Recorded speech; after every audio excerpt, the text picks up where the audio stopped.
Hi guys. So I did a thing. I bought some books. I don't feel too bad about it. I did stop buying books for, I don't know, 2 or 3 months, mainly over the summer. So I don't feel too bad about buying these books. And where I bought them from was a used library book sale. And the library that constantly has these awesome sales on these books, I don't go to unless it's for a special occasion. It's in a neighboring town, and I meet my mom there, and we spend the day there together and got to eat. And then I always stop by the library whenever we do that. And we only do that every, I don't know, 3 or 4 months. So I felt pretty comfortable doing that.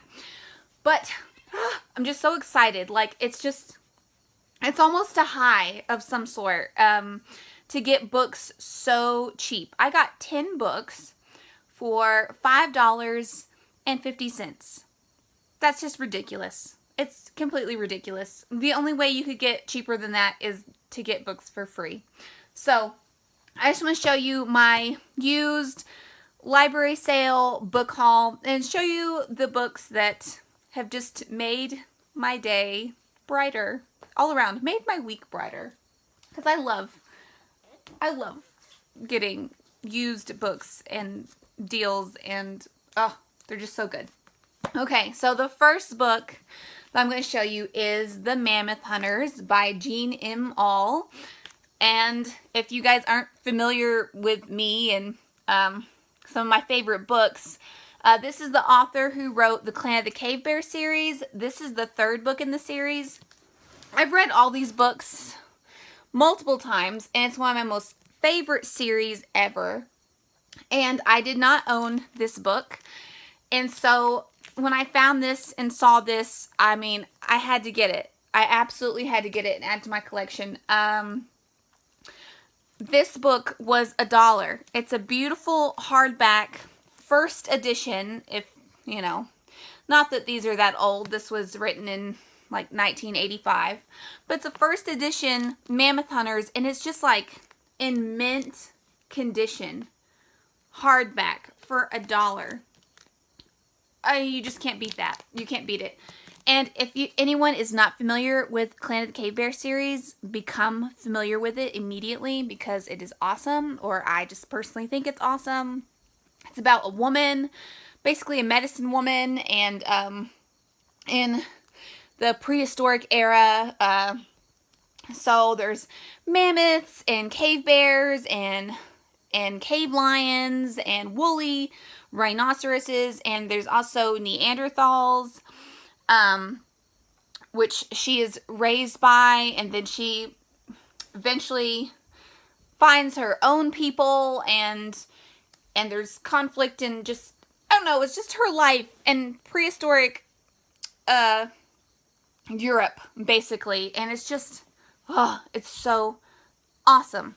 And this isn't what this video is about, so I'm not gonna keep going on about Clan of the Cave Bear, but this book in particular really got me excited. I mean, it was worth, the whole trip was worth just getting this book. So, that's the first one. The next book that I picked up was The Legend of the Blue Bonnet by Tommy DePaola, and that author is familiar, but I can't recall what other books they have written. But this says An Old Tale of Texas, so it's the legend of the blue bonnets, I guess. I know blue bonnet is like a Texas thing, and it looks like it's a Native American story, maybe about how the blue bonnets came about. I just thought it was a neat little book. I love Native American stories. So, I mean, and 50 cents, you know, why not? We can incorporate this at some point, especially in our homeschool, whenever we're doing American history or whatever, and I don't know. It'll work. It's great. I'm glad I picked it up. The next one that I picked up was A Midsummer Night's Dream, and I'm sorry that The lighting is weird and it's glary. But it's A Midsummer Night's Dream for Kids by Lois Burdett. And, you know, of course I had to pick this up because it's Shakespeare for kids. And we actually don't have any. I owned a few Shakespeare plays, but my kids are not familiar with Shakespeare at all. I don't even think they know the name or the name of any plays or anything. So this might be a good little introduction. And what I thought was neat about this is the illustrations are drawn by children, you know, around my children's age. And of course, it's not in the same type of language that Shakespeare wrote it in. I think actually it's been sort of rewritten from a child, like the way a child would maybe read it and interpret it. So I thought that was neat, and my kids might enjoy this. And I don't know when we'll read this. We might just casually read it. It might be just like a bedtime story. I don't know. But I thought it was a good find. Again, 50 cents. The next book that I got was The Last Unicorn by Peter S. Beagle. And I don't know much about what the book is about. I think I've seen the cartoon, if it's based anything off of this book. But I don't know. I mean, I just had to get it because it's about the last unicorn and Merlin. And it's a fantasy book and something I don't know when I'll get to this and read it. But I don't know. Okay, the next book that I got was Woman Without a Name, A Wisdom Tale by Karen Mitchell. And I'm not sure exactly what this book is about. It's listed on the back as being under the category of body, mind, and spirit. So it's like a spirituality book. But the reason I picked it up is because it seems to be about the divine feminine. And let me just read the back really quickly.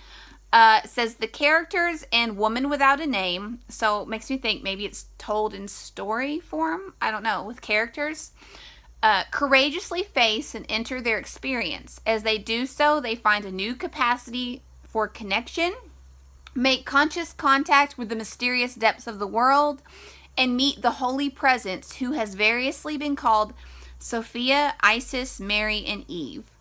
So, yeah, I just thought that sounded interesting, and it's a subject that I am personally interested in, so I don't know when I'll get to this, but it's definitely something I want to read and I'm curious about, but I don't know that much about.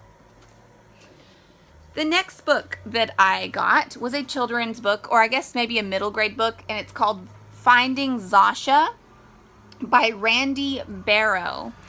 And I picked this up. I don't know when my oldest child will be ready to read it. It definitely seems a little old for her right now. But I picked it up because it takes place, it's a historical fiction that takes place in World War II.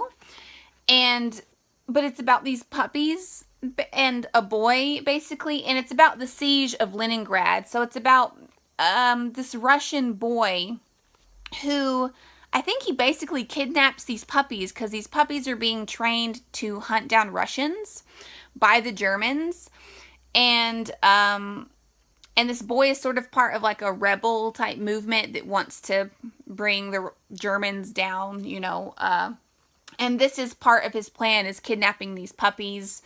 One, because I guess he loves the puppies, and two, because he doesn't want them to be trained to hunt Russians. And I thought that was an interesting take, an interesting sort of historical fiction, you know, story, but about World War II and the siege of Leningrad. So yeah, I just think this will be fun to incorporate and have be a free read whenever we get to maybe World War II. I don't know when that will be. Obviously, when my kids are a little bit older.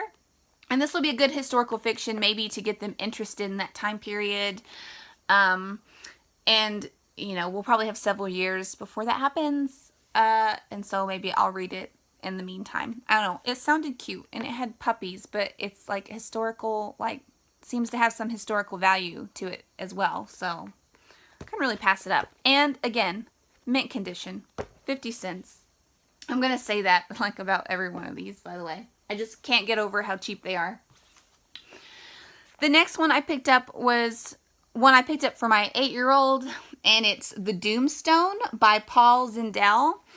And she's probably not quite ready to read this yet, but she really loves R.L. Stine and spooky, scary stories and spooky, scary TV shows. Like, she likes some horror and thriller type stuff. So I got this for her because it's about a monster in and around Stonehenge that kills people. I don't know if it's some sort of ancient monster or zombie type thing. I don't know exactly what it is. It just looked and sounded creepy, and it had Stonehenge in it. And again, there's some value in that, you know, and getting kids interested in real places, but using fun storylines for it. I don't know. It sounds like something she'll like maybe in another year or two. Because it does look a little bit scarier than an R.L. Stine, like a Goosebumps book. So, again, 50 cents, mint condition. I'll stop because I'm even annoying myself now. Okay. The next book that I picked up was Outlaw Read by Jim Kielgard. I read Big Red earlier this year, and this is just the second book in the series. This book is just basically a classic dog tale, sort of written around the same time period that like Where the Red Fern Grows and Call of the Wild. Like, it kind of fits into that category with classic animal stories, and it's just about Outlaw Red, which is apparently Big Red's son. So I don't know, I picked that up. The next one is The Snow Child by this person. I actually looked up how to pronounce her name yesterday. It's a Welsh name, and I already can't remember how to pronounce it. But there it is. And I don't even want to try. But it's this person, Ivy. I'm not even going to try. Anyways, so I picked this up because I saw this on someone else's channel. And it just kind of was one of the things that was like, oh, I recognize that. And it's only 50 cents. So I'm going to get it. But it's about some Alaskan homesteaders who are childless. And they make a snow child, like a snowman, but a snow child. But it actually turns into a real child. And then maybe, from what I gather from the back, things are good for a while, but they can't stay that way, and maybe some weird stuff happens. I don't know. I don't know that much about it. I thought it was intriguing, though, so I got it, and I'm going to find out what this is about. Maybe I'll save this for a winter read. And the last book that I got was Naked Came the Leaf Peeper, which is by 12 different authors. So I'm not going to name them all. But one of the things that drew me to this book was, of course, the name and the interesting cover art. And then at the bottom is a recommendation, like, you know, one of those reviews / recommendations. And the person who wrote this review at the bottom was Charles Frazier, the author of Cold Mountain. And if you've been watching my channel for any length of time, you probably know Cold Mountain is my favorite movie and one of my favorite books. And I love Cold Mountain, and I'll never stop talking about it. So when I saw his recommendation, I mean, I already kind of knew I'm probably going to buy this book and see what it's about, because he said it was good, and that means something to me. But these 12 authors are local Western North Carolina authors, and this kind of sounds like a funny, like weird and funny tale, which is pretty normal for the Asheville area, for things to be weird and funny. So I think this will be really entertaining. On the back it says, people are dying in mysterious ways around Asheville. That's the first sentence. And then farther down it says, a zany Southern Appalachian take on the girl with the dragon tattoo. So yeah, this sounds like it'll be fun. A fun, interesting read. And I'm all about local authors, so So, I mean, I had to get it, and I don't know what I'm going to get to this, but I think it'll be fun. I think it'll be fun. But yeah, those were all the books that I picked up from the used library book sale, which I am so pleased and happy about. So those are it. And if you've read any of them, please let me know what you thought of them without giving away any spoilers. You know, just let me know what you thought of my haul and maybe the deal that I got. Does this excite you too when you get such a good deal on books? Like, it's just the best thing in the world. But yeah, I hope you guys have a great day, and I'll see you all again soon.